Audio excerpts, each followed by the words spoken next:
안녕하세요. 본치안의 원장 이몽준입니다. 오늘은요, 두뇌, 골반, 척추 기둥에 대한 통합적 이해의 중요성에 대해서 살펴보도록 하겠습니다. 네, 두뇌, 골반, 척추 기둥의 전체적, 즉 통합적 이해의 중요성에 대해서 살펴보도록 하겠습니다. PPT 보시면서, 자, 일단은 척추에 보면 1차 만곡과 2차 만곡이라는 게 있는데요.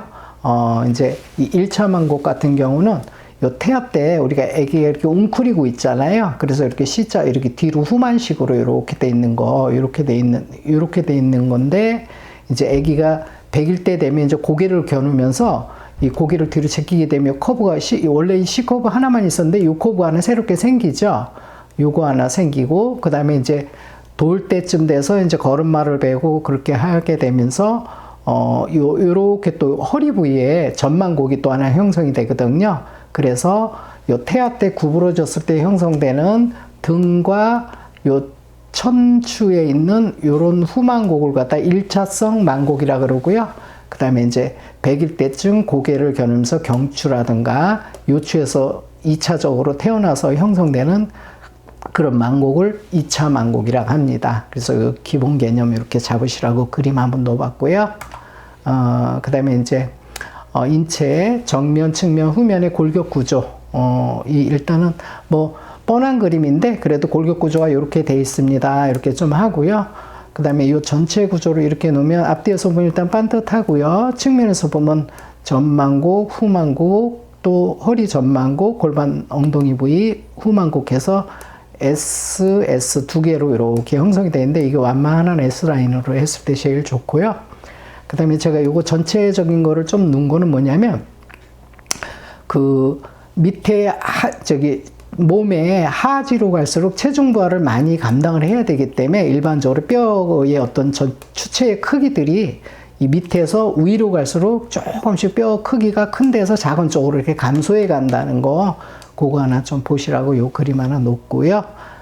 다음 그림 또 넘어갈게요. 그래서 이제 잘 아시겠는데, 단순한 건데도 일반 분들은 목뼈가 경추인지 뭐 이런 것들을 잘 모르시더라고요. 그래서 이제 이 경추는 7개고요. 이 경추를 목뼈라 그래요. 그 다음에 흉추는 12개인데 보통 흉추를 등뼈라 그래요. 그 다음에 요추는 5개인데 그 요추는 그야말로 뭐 요추 허리라 그러죠. 우리나라 말로 허리라 그러고, 그래서 허리라는 말이 다른 말이 아니라 바로 요추라는 뜻이고요. 그 다음에 이제 요 천골이라 그래갖고 이렇게 통으로 뼈 한 4개, 5개 이렇게 붙어 있는 게 있거든요. 요거 엉덩이 부위, 엉덩이 쪽 가운데 중앙 부위 형성하는 뼈인데 요거 천추라 그러고요. 그리고 맨 끝에 가면 이제 그 우리 항문 바로 끝에 꼬리뼈처럼 이렇게 있는 거 있죠. 그걸 특별히 미추라 그럽니다. 예, 그렇게 명칭은 그렇고요. 그래서 경추는 목, 흉추는 등, 요추는 허리, 이런 거 좀 이해하시고요. 그 다음에 이제 그 척추가 이렇게 체인처럼 다 이렇게 관절, 척추 후관절을 통해서 상관절, 하관절하고 서로 기차의 어떤 그 기차가 연결되는 방식으로 다 이렇게 연결됐다는 거, 이게 모식도로 이렇게 그려준 거고요.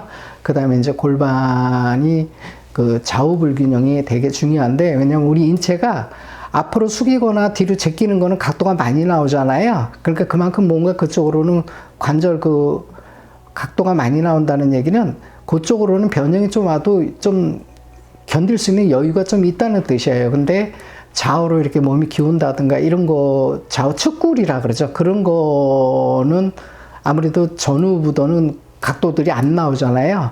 그런 어떤 신체적인 특성 때문에 일반적으로 골반의 어떤 신체의 좌우 수평이 안 맞는 게, 이 전후 수평이 안 맞는 것보다는 좌우 수평이 안 맞는 게 일반적으로 조금 더 인체는 부담스럽다는 거를 전체적인 어떤 상황을 이렇게 좀 이해하시라고 놓고요. 그 다음에 이제 일단 골반이 제일 중요한 게, 가장 인체에서 가장 큰 뼈가 중심이 되는 그 기초 건물레개면, 요 어떤 골반 요거는 건물레개면 추추돌과 같고요. 요게 이제 대들보고, 그 다음에 목 있고 맨 끝에 이제 머리 두개골이 올라가 있잖아요. 그래서 이 큰 뼈가 되게 아무래도 구조적으로는 중심 역할을 많이 해주고 기초 역할을 해주기 때문에, 이게 틀어지게 되면 위로도 척추 기둥의 변형을 일으키고 결국은 또 얼굴 비대칭까지도 변형을 일으킬 수 있고요. 또 아래로는 다리의 어떤 그 관절 각도들이 길이들이 이렇게 좌우 수평이 안 맞게 됨으로 인해서 그 관절 각도라든가 무릎 관절, 고관절, 무릎 관절, 발목 관절 이런 관절 각도들이 또 이렇게 틀어지는 어떤 그런 현상들이 오기 때문에 일단 그 골반의 어떤 중립 위치라 그래야 가장 이상적인 위치. 그래서 좌우 수평 입체적으로 3차원 입체적으로 그 이상적인 위치를 골반의 중립 위치라 그러는데 그 자세한 내용은 이제 뒤로 갈 건데 어쨌든 요게 큰 뼈다 보니까 요게 중립 위치를 못 지키면 위로도 영향을 틀어지게 하고 또 밑으로는 하지 쪽으로도 이렇게 틀어지게 하는 어떤 그런 영향력이 대단하다는 얘기를 좀 이렇게 설명하는 거고요. 또 다시 한번 척추 전체를 좀 정리하면요. 경추는 7개고요. 흉추는 5개고요. 12개고, 요추는 5개고, 천추와 미추는 이렇게 통으로 붙어 있는데 보통 한 4-5개 뼈로 이렇게 뭉쳐서 구성이 되어 있습니다. 다음 넘어가겠습니다. 그 다음에 신체 정렬, 즉 척추 기둥의 유형. 이게 저기 언제 한번 이렇게 보여줬던 그 PPT인데요. 다시 한번 정확히 이제 표준 자세가 뭔지를 좀 보여주기 위해서 제가 다시 한번 좀 리바이벌을 한번 하려고 그래요. 일단은, 여기 이제 지평선이잖아요. 지평면과 수직선을 중력 중심선이라 그래요. 그래서 인체의 중력 중심선이 위에는 귓구멍 웨이도 있죠. 물론 이제 정확히 얘기하면 좀 저긴데 일단 웨이도 구멍 쪽으로 지나가고 그 다음에 어깨 부위면은 어깨 그 팔 견봉이라 그러거든. 그 약간 앞쪽으로 지나가고요. 그 다음에 이제 허리 골반 있는 데 쪽 오면은 대전자라 그래갖고 골반하고 하지하고 연결되는 고관절 부위가 있는데 그거 약간 좀 뒤쪽으로 지나가고요. 그 다음에 무릎에서는 요 무릎에 관절이 있고 앞에 종자골이라 그 슬개골이 있거든요. 그 슬개골 요 뼈 본뼈하고 종자골 그 사이쯤 지나간다고 보시면 되겠고요. 그 다음에 이제 밑에 발목 부위에서는 흔히 복숭아뼈라 그랬죠. 그 복숭아뼈 약간 중앙에서 조금 앞쪽으로 지나가는 거. 요게 가장 표준 정렬이거든요. 근데 이제 보통들 이렇게 허리가 잘록 들어가고 등이 굽어지면서 거북목이 되면서 이렇게 형성되는 거를 흔히들 요거는 등은 너무 후만으로 굽었다 그래서 과후만이라 그러고요. 허리는 과전만이라 그러죠. 과전만이라 그러거든요. 근데 요게 저번에도 얘기했지만 약간 비만형 체형에 해당되는 척추 보통 모델입니다. 그리고 또 하나는 요 허리 부위 과전만 부위가 또 이렇게 펴짐으로 인해서 그 다음처럼 이 평평등이 돼버리고 이 목만 이제 머리가 앞으로 빠져나가는 어떤 이런 형성이 되는데 그거를 갖다가 평평등 자세라 그러고요. 그 다음에 이제 허리가 조금 들어가면서 이렇게 배 쪽으로 엉덩이하고 배가 전방적으로 이렇게 좀 빠져나가면서 그 다음에 등은 또 이렇게 굽어지는 이걸 갖다가 일반적으로 구분등 자세라 그러거든요. 그래서 이런 패턴들이 있고요. 또 어느 거는 이제 하나 더 이제 사실이 있는데 혹시 새가슴 자세라는 게 있는데 그거는 뭐 그렇게 흔치 않기 때문에 아마 이 그림에서는 좀 뺀 것 같아요. 그 다음에 이제 요 대표적인 유형에서 또 골반 경사의 특징이 있는데, 이래서 이제 어떤 정상적인 그 신체 정렬 구조, 척추 기둥은 여기 골반에 보면 골반 뒤쪽에 뒤쪽에는 후상 장골극이라는 게 있거든요. 그 다음에 요 앞쪽에는 전상 장골극이라고 했는데 두 개를 연결하는 연결선상이 이렇게 나름대로 수평 정도를 이루고 있어요. 어떤 골반의 위치에서. 근데 이제 아까 같이 과후만, 과전만 자세의 어떤 타입에는 이 골반이 이렇게 앞으로 수평이 이렇게 기울어짐으로 인해서 후상 장골극하고 요 전상 장골극이 약간 이렇게 좀 기울어지는 거, 이거를 전방경사진다 그러거든요. 전방경사지다 보니까 또 허리가 또 이렇게 잘록하게 또 앞으로 휘어졌다, 이렇게 뒤로 가는 보상 때문에 또 더 휘어졌다 이렇게 나가는 이런 구도가 되고요. 그 다음에 이제 평평등 구조에는 골반이 오히려 정상에서 이렇게 뒤로 기울면서 후방경사라 그러거든요. 이런 구도로 움직이고 있고, 그 다음에 이제 구분등 자세도 약간은 후방 경사 쪽으로 이렇게 패턴이 좀 자리를 하게 됩니다. 그래서 이거 참고해서 보시고요. 그렇지만은 이제 요건 이제 일반적인 룰이고요. 가끔들은 이 골반들 어떤 그 개인 상황들이 개인에 따라 약간 좀 구조 자체가 조금 특이한 구조들이 있기 때문에 이거에만 또 100% 의존할 수는 없어요. 그렇지만 그래도 이 큰 어떤 그 원칙에 있어서는 이 룰을 좀 따라가거든요. 그래서 참고하시라고 이렇게 해놨고요. 그 다음에 이제 골반의 좌우 수평 변이와 인체 구조 역학적인 부정렬의 변이 관계.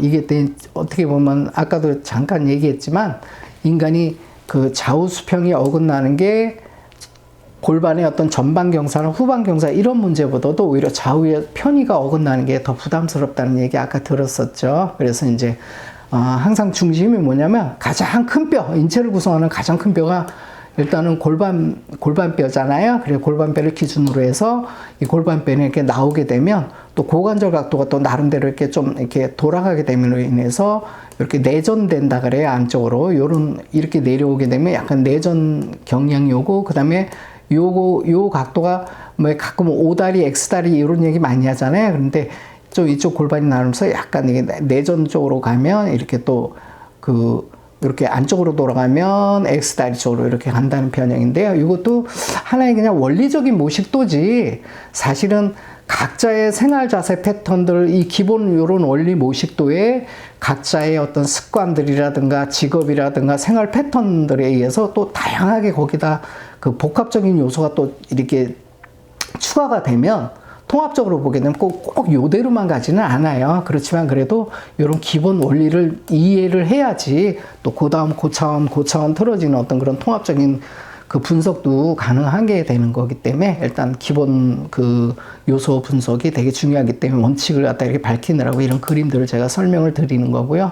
그 다음에 예를 들어서 골반이 이제 수평이 많을 때 이쪽으로 이제 많이 기울어지면서 척추가 뭐 이렇게 휘었다 이렇게 가는 분들도 계시고 또 반대로 이렇게 휘었다 이렇게 가는 분들도 계시고요. 또 예를 들어서 골반이 이렇게 틀어지면 어깨가 같이 이렇게 올라가는 분들도 계시면 반대로 골반이 이렇게 틀었는데 어깨 수평, 좌우 수평은 또 이렇게 되는 분들도 있고 그것도 다양합니다.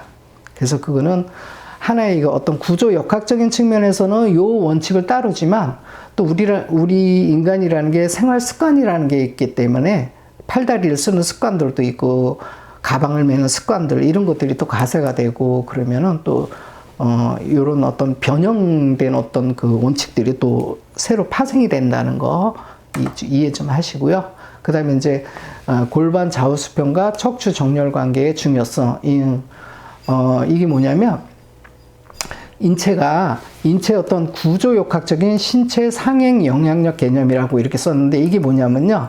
인체는 어쨌든 가장 큰 구조 역학적으로는 신경학적인 측면이 아니라 구조 역학적으로는 이 골반 영역대가 건물 얘기하면 추측도로 그 기초 추측돌이기 때문에 이거의 중립 위치에 따라 그 위로는 이 척추의 변형들이 되게 많이 좌우가 되거든요. 또 이제 하지 쪽 다리로 쪽으로는 또 나름대로 다리의 어떤 길이 편차라든가 좌우 관절 각도라든가 이런 게 또 좌우가 되고요. 또 반대로 어떤 그 발목이라든가 이게 어떤 교통사고라든가 혹은 다리 절단이라든가 이런 문제가 있게 되면 다리 길이가 원래 좀 불구적으로 안 맞기 때문에 그걸로 인해서 또 골반 자체가 또 틀어지기도 하죠. 근데 그런 거는 특수한 상황이기 때문에 일반적인 얘기는 아니니까 일반론으로 봤을 때는 항상 골반을 중심으로 봐서 위로 구조적인 영향력 보면 되고요.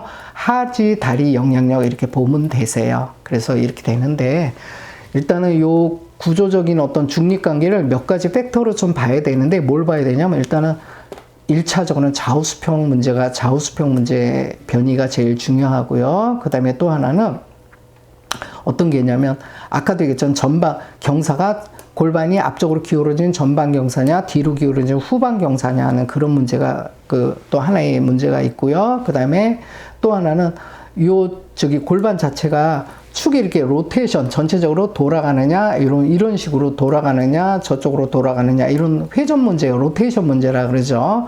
그것도 또 변수를 하나 봐야 되고요. 그 다음에 또 하나는 이쪽 골반은 앞쪽으로 이렇게 이쪽으로 이렇게 돌아오면서 또 저쪽 골반은 저걸 뒤로 이렇게 돌아가는 상황도 있고 또 반대도 있고요. 그런 것도 하나의 또 문제, 그런 팩터 영향, 어떤 팩터의 방향 요소도 봐야 되고, 또 하나는 어떤 게 있냐면, 이 골반이, 원래 위에는 이렇게 좀 넓고 밑에는 좁잖아요. 근데 어느 사람에 따라, 여기가 오히려 좁고, 그러니까 위에가 오픈되어 있고, 이제 밑에가 조금 좁은 게 보통인데, 오히려 이 골반 각도들이 이게 이렇게 되고 이렇게 됨으로 인해서 위에도 좀 좁아지신 분들이 계세요. 그리고 밑에가 오히려 또 오픈형으로 되어 있고, 그런 것들 자체 하나하나 요소들을 다 입체적으로 파악을 해서, 아, 이분이 중립 위치가 어떤 상황인가를 파악해 들어가는 거가 되게 중요하지, 이렇게 하나의 단순 팩터의 어떤 요소만 봐갖고는 이 척추의 기둥의 어떤 위치가 어떻게 되겠다는 것을 정확히 알기가 좀 힘들어요.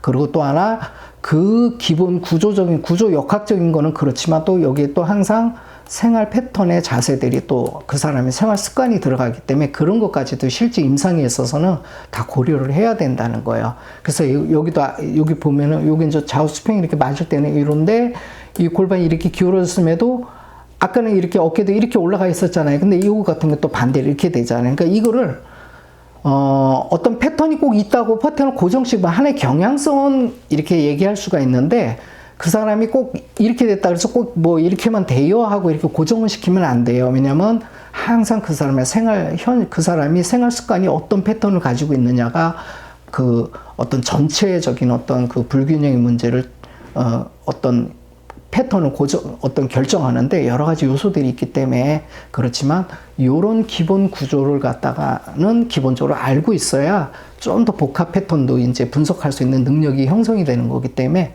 그래서 어떤 인체 구조 역학적인 측면은 신체, 특히 이제 이 골반에서 상행 영향이 되게 중요하거든요. 그래서 이제 결국은 이게 틀어지면 요추도 틀어지고 흉추도 틀어지고 경추도 틀어지고 결국은 안면 두개골 비대칭, 안면 비대칭, 이 턱관절 이런 것까지 영향이 오는 거, 이렇게 위로의 구조적인 영향력을 보는 거를 바로 그 인체 구조역학적인 신체 상행 영향력 개념이라고 이렇게 파악을 하고 있습니다. 그래서 이럴 때 구조적으로 인체가 이렇게 삼각형 이렇게 보면 구조적으로 봐서는 밑에부터 위로 영향력이 이렇게 미치면서 더 이렇게 큰 영향을 밑으로 갈수록 좀 더 구조적인 영향력이 크게 위로 영향을 주고요.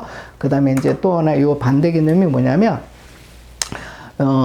경추 1, 2번은 교합하고 턱관절, 그 다음에 또 대뇌 그 브레인 스템이라 그래갖고 뇌간 신경, 중추신경에서 특히 뇌간 부위하고 직결 연결된다는 거 제가 얘기 많이 드렸죠.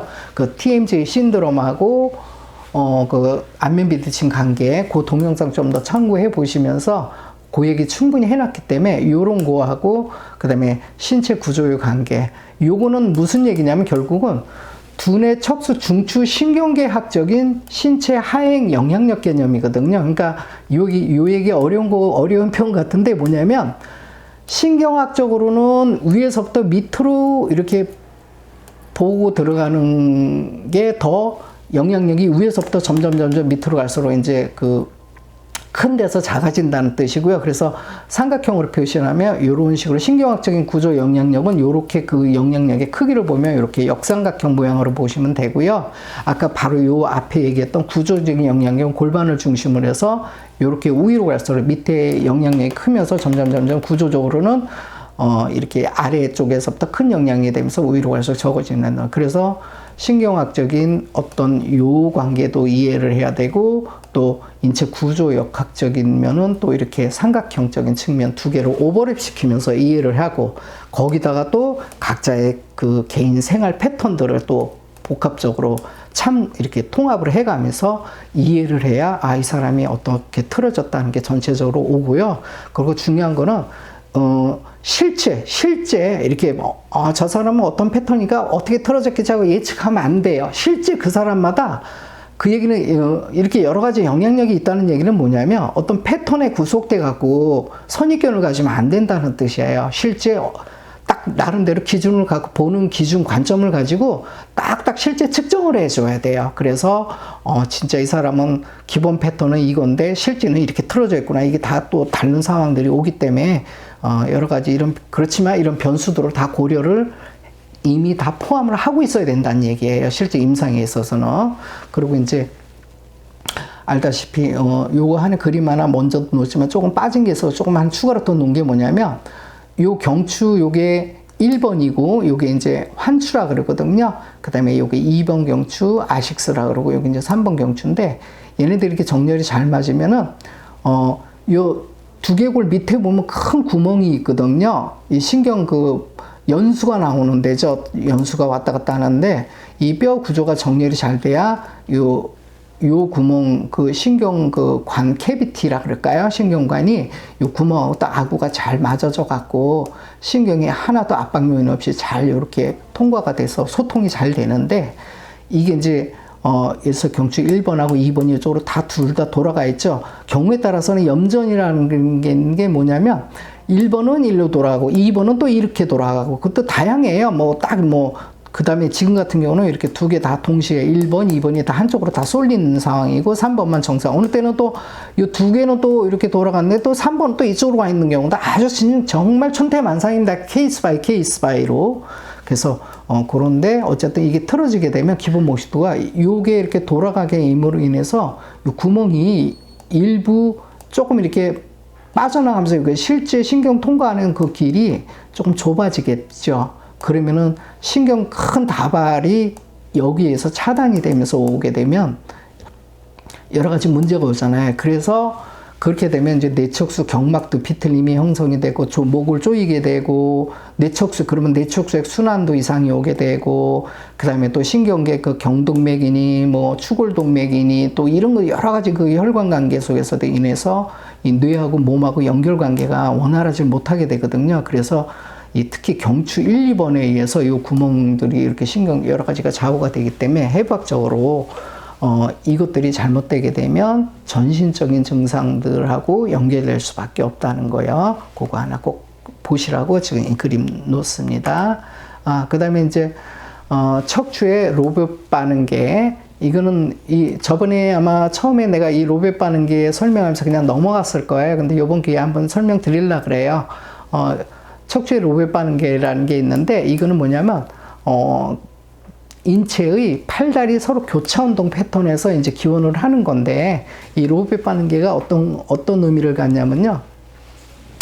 일단은 요 그림에 보면 저평골하고 미골, 그러니까 저평골이 조금 다음에 이제 저평골이 어떤 거라는 거 보일 건데 저평골하고 미골, 그러니까 위아래가 제가 얼핏 얘기했죠. 그때 먼데 거는 먼데 거끼리, 고다음 거는 또 고다음 거 후두골하고 청골하고 또 상응 관계로 이렇게 대칭이 되고요. 그 다음에 이제 경추 1번하고 요추 5번하고 대칭이 되고, 그 다음에 경추 2번하고 요추 4번하고 대칭이 되고, 또 경추 3번하고 요추 3번하고 대칭이 된다는 얘기겠죠. 그 다음에 이제 그 밑으로도 마치 C4와, 그러니까 경추 4번하고 요추 2번하고 대칭이 되면서 이렇게 상하관계가 또 대칭 관계가 돼요. 근데 재밌는 게 뭐냐면 하나 좀 유의해야 될 게 뭐냐면 여기서 C1에서 C3까지 이런 요 대칭 관계는요. 여기 보면 같은 움직임이라 그랬죠.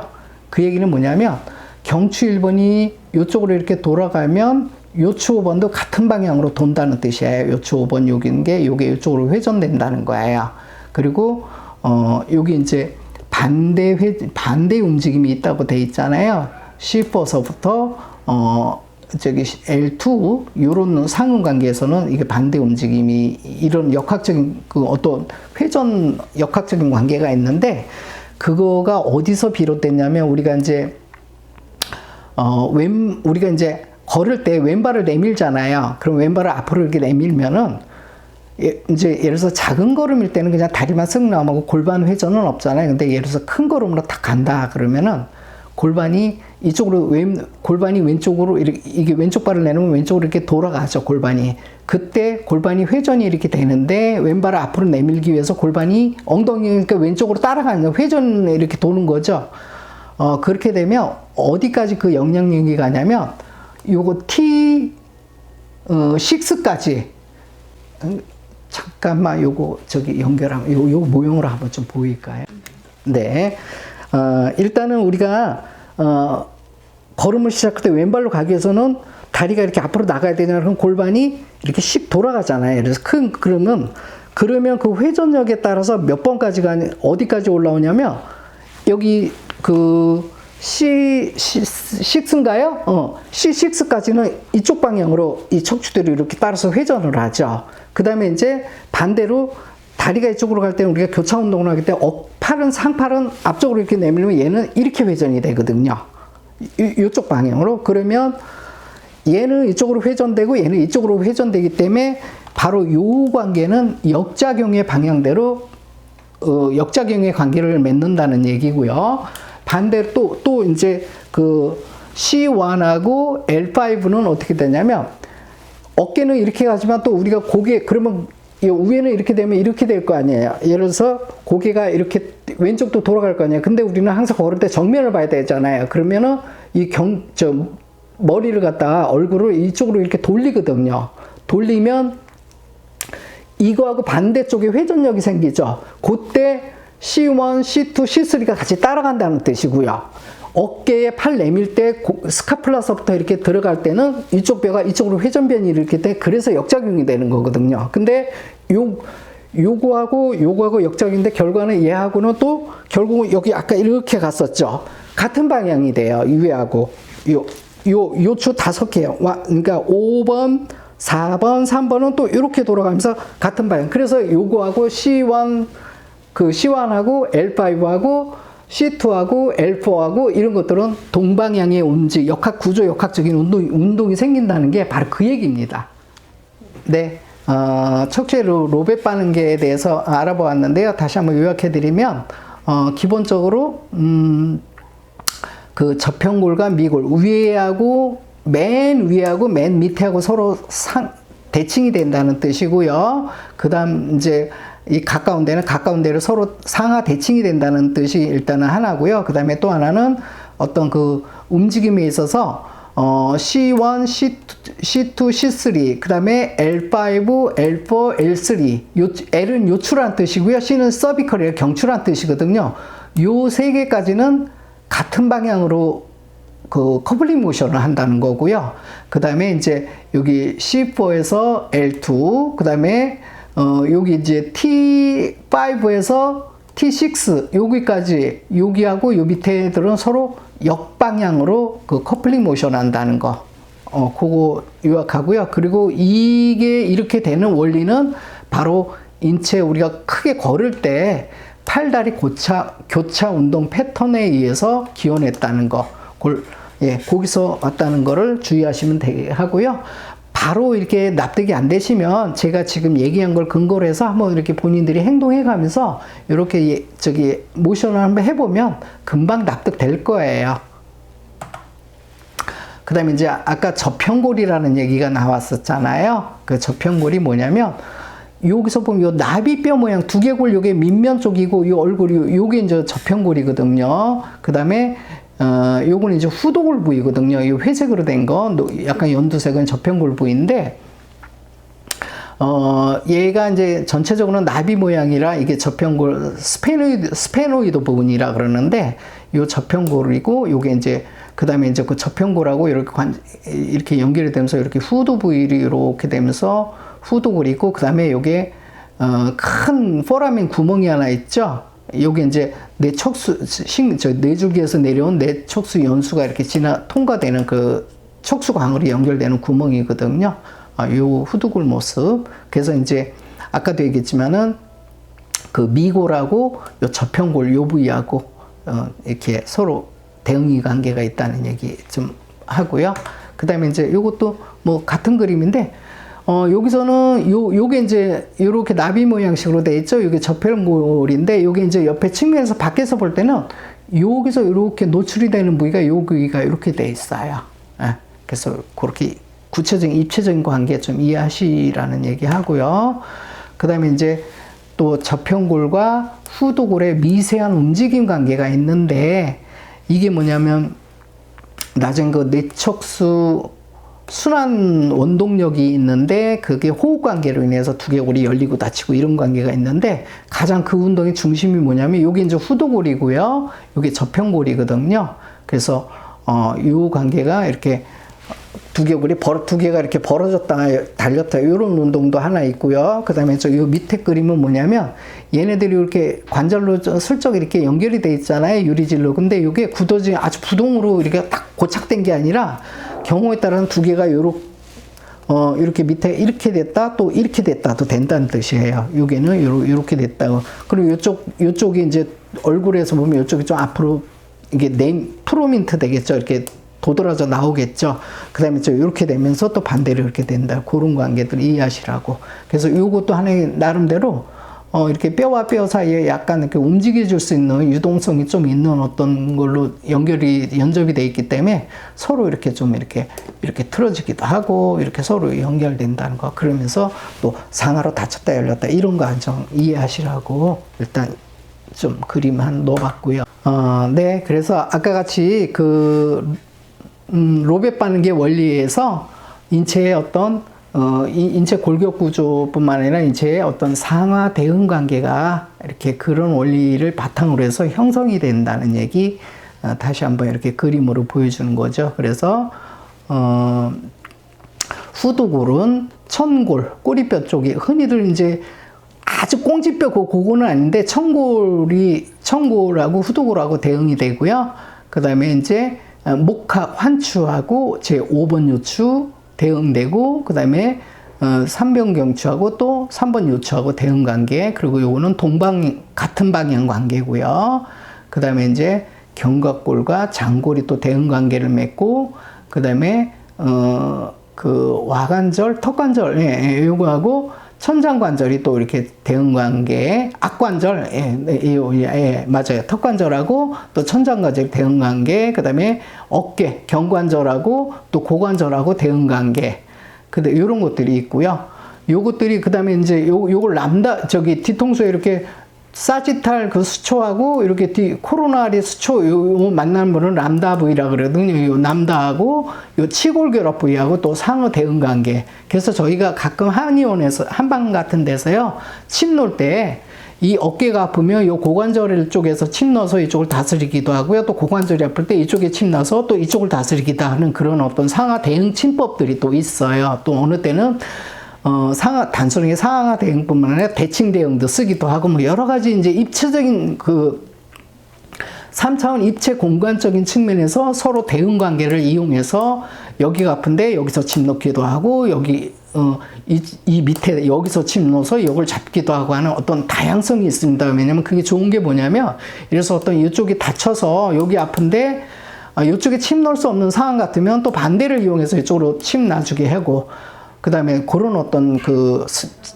치료점, 침의 치료점 선택을 할 때 그런 다양한 운영의 묘미가 있고 그러기 때문에 이런 대응 관계를 이해하는 게 좋은데 이게 결국은 또 뭐냐면 뼈의 어떤 틀어진 커플링 모션의 개념하고도 연결이 되면서 어떤 이 뼈가 안 좋을 때는 이쪽 뼈도 안 좋겠구나 하는 걸 약간 예측을 하면서 어떤 좀 더 주의 깊게 그쪽을 더 살펴본다든가 하는데 많은 힌트가 되거든요. 그래서 이런 기본 관계 좀 이해하시라고 이렇게 놓아봤고요. 그 다음에 이제 호흡과 두개 천골 리듬, 그 다음에 요게 바로 뇌척수액 순환 원동력 기전이라는 얘기 했죠. 먼저 설명드렸는데 다시 한번 좀 더 정확하게 한번 더 정리하고 넘어가겠습니다. 일단은 흡기시 우리가 숨을 각 들이쉴 때는 여기 천골 부위인데 천골 부위가 이렇게 공간이 요 상태에서 이렇게 뒤로 살짝 가면서 이렇게 회전이 되는 거거든요. 그러니까 이렇게 회전이 되면 요 넓은 공간에서 이렇게 돌아가면 여기가 은근히 요 부위를 쥐어 짜지게 돼요. 그러면 이쪽에 머물러 있던 뇌척수액을 밀어 올리게 되고 그와 동시에 또 두개골 저평골하고 요 후두골이라 그랬잖아요. 후두골이 이렇게 이쪽으로 바깥으로 외전된다 그래요. 벌어져요. 그래서 요걸 굴곡이라고 표현했는데 이게 왜 굴곡이 되냐면 요 기둥에 비해서 얘가 이렇게 바깥으로 이렇게 오게 되니까 여기가 좁아지잖아요. 그죠? 이렇게 마치 굴곡되는 현상이 오잖아요. 그래서 굴곡이라 표현했고요. 그 다음에 이제 반대로 호기시에는 이렇게 됐던 게 이렇게 앞으로 감으로 인해서 요 사이 공간이 확보가 되거든요. 그러면 이쪽이 넓어지거든요. 그리고 또 동시에 두개골이 이렇게 연꽃이 열렸던 여기 흑기시 때 열렸던 게 다시 닫히거든요. 그래서 이렇게 닫히면 여기에 이제 압력이 그 내축색을 쥐어서 이렇게 밑으로 내려 짜주게 되면서 여기는 또 아까도 얘기했지만 공간이 이렇게 앞쪽으로 가면서 여기 공간이 좀 넓어지면서 음압이 형성되면서 이렇게 들어가는 거거든요. 이게 바로 두 개 청골 리듬, 그 호흡 기전과 함께하는 두 개 청골 리듬에 의한 뇌척색 순환 원동력 방식이거든요. 그리고 이제 얘가 요렇게 안으로 들어가다 보니까 요 각도 자체, 요 기둥, 척추 기둥하고 이루는 각도 자체가 이렇게 펴지는 쪽으로 가잖아요. 그래서 이걸 신전이라고 표현했던 거예요. 근데 사실 이게 별로 필요 없습니다. 이런 표현들은. 그냥 학문적으로 어떤 그런 패턴을 얘기하려다 보니까 신전은 펼치는, 우리 허리를 피는 걸 신전이라 그러잖아요. 그 다음에 허리를 숙이는 걸 굴곡이라 하듯이 여기도 이렇게 요 사이가 좁아진 걸 숙이는 것처럼 봤기 때문에 굴곡이라 표현했던 거고, 여기 이렇게 펴지면 이 각도가 좀 커지니까 신전이라고 표현했던 건데 별로 그렇게 큰 뭐 주의할 건 아니고요. 어쨌든 요 원리에 의해서 내척색이 돌아간다는 거 호흡 리듬하고 맞춰서 그거는 좀 중요하니까 이해할 필요가 있어요. 그 다음에 이제 오늘의 어떤 결론이면 결론인데, 어떤 아까 같은 로베 반응계 관계, 상하 대응 관계, 뭐 여러 가지 신경학적인 관계, 또 인체 구조 역학적인 관계, 이런 걸로 인해서 척추와 질병과의 관계가 도출이 되거든요. 그래서 예를 들어서 이제 이 1C 이렇게 돼 있죠. 이거는 뭐냐면 서비컬 경추란 뜻이에요. 1번 경추, 2C는 2번 경추, 3번 경추, 4번 경추. 일단은 이렇게 경추 7개 부분에 대한 주로 뭐 어떤 질병과 어떤 관련 부위는 뭐냐면 여기 보면은 뇌혈관 공급돼 있고, 그 다음에 뇌하수체 전엽, 그 다음에 두피, 그 다음에 뭐죠? 얼굴뼈, 뇌, 요런 관계, 그 다음에 내의선 중위, 교감신경계, 이런 관계 때문에 여기 이 뼈를 주로 움직이게 되면 이 뼈와 연관된 질환인 뭐 두통이라든가 편두통, 불안, 불면, 이런 증상들이 있죠. 쭉 나열된 것들, 이런 것들을 전부 컨트롤할 수 있다는 어떤 범위를 나타내 주는 거예요. 그 다음에 이제 2번 경추는 눈과 시신경, 그 다음에 청각신경, 그 다음에 부비동 뭐냐 알죠? 우리 축농증 같은 데 이렇게 걸리면 저 얼굴 쪽에 부비동 있는 거, 그거 또 유양돌기, 이런 어떤 관계 때문에 또 여기에 이런 어떤 다양한 증상들, 그래서 이제 얼굴 뭐 안과 질환들, 눈 뭐 안구 건조증이라든가 혹은 눈물이라든가, 그 다음에 뭐 눈부심, 난시, 사시 뭐 이런 것들, 눈의 건강에도 또 영향력을 좀 줄 수 있다는 거. 그래서 거기에 해당 질환들, 그 다음에 또 축농증, 비염, 알레르기, 비염, 이런 것들도 여기서 2번 경추로 컨트롤하면서 영향력을 줄 수 있다는 얘기고요.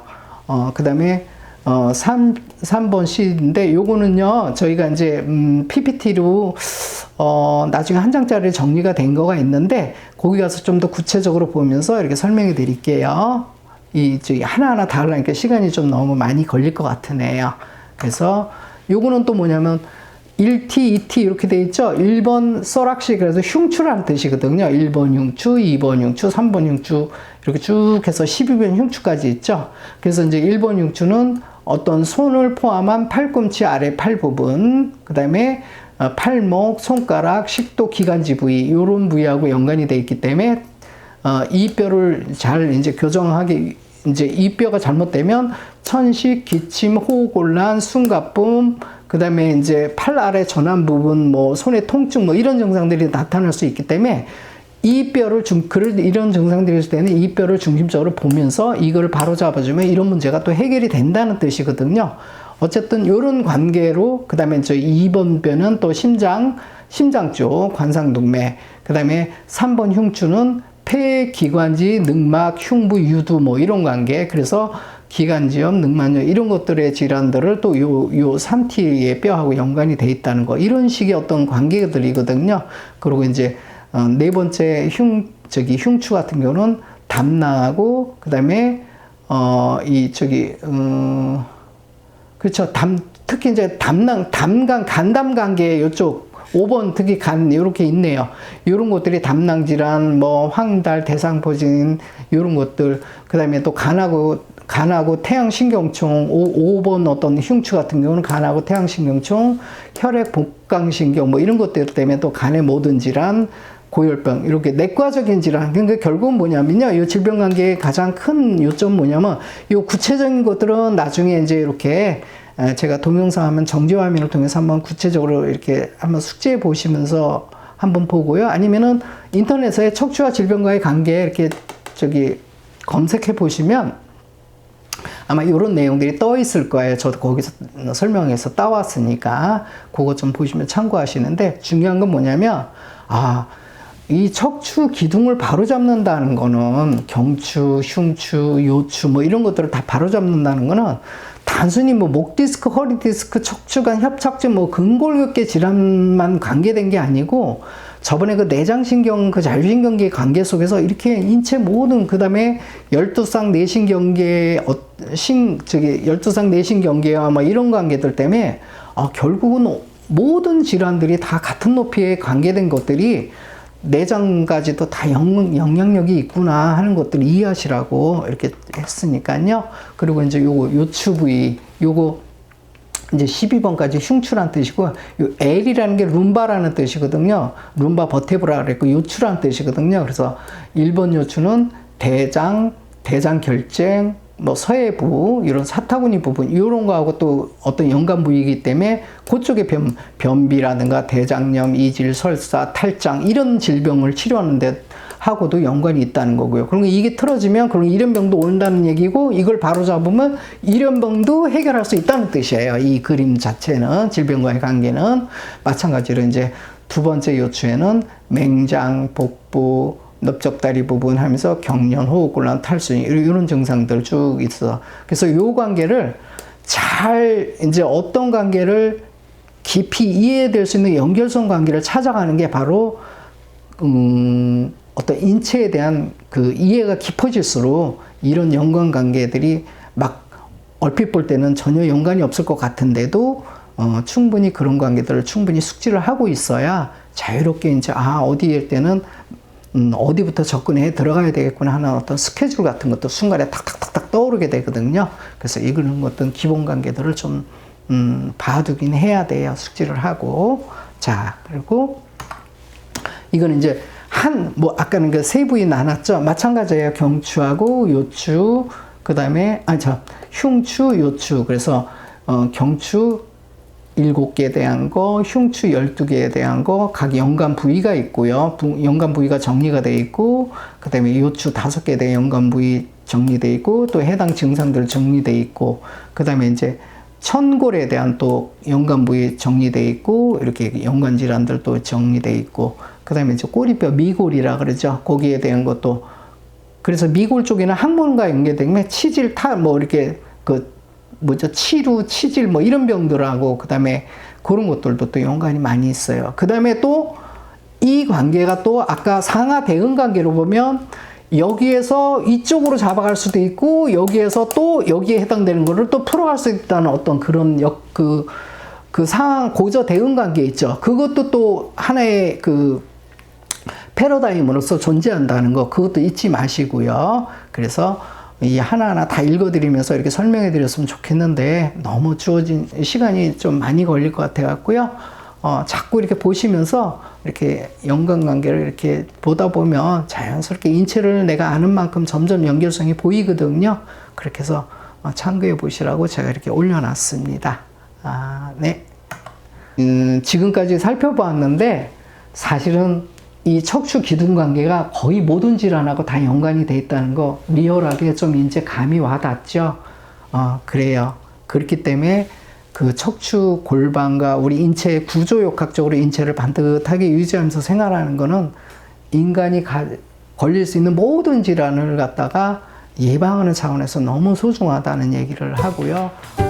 그래서 종합적으로 지금 이렇게 앞에서 살펴본 것 같이 어떤 척추의 기본 어떤 두개골과 척추 기둥과 골반대와 하지 이런 인체의 어떤 신체 구조 역학적인 어떤 기본 관계들과 신경 관계들, 그 다음에 상하 대응 관계, 이런 관계들로 인해서 그 인체 구조 바른 척추와 그 자세 바른 생활 어떤 영향력이라는 게 어떤 모든 질환, 인간이 갖고 있는 모든 질환과 연관이 이게 가져질 수가 있고 또 연관이 실제 있기 때문에 이 바른 척추와 자세는 인체 건강과 행복의 대들보라는 사실 꼭 명심하시고요.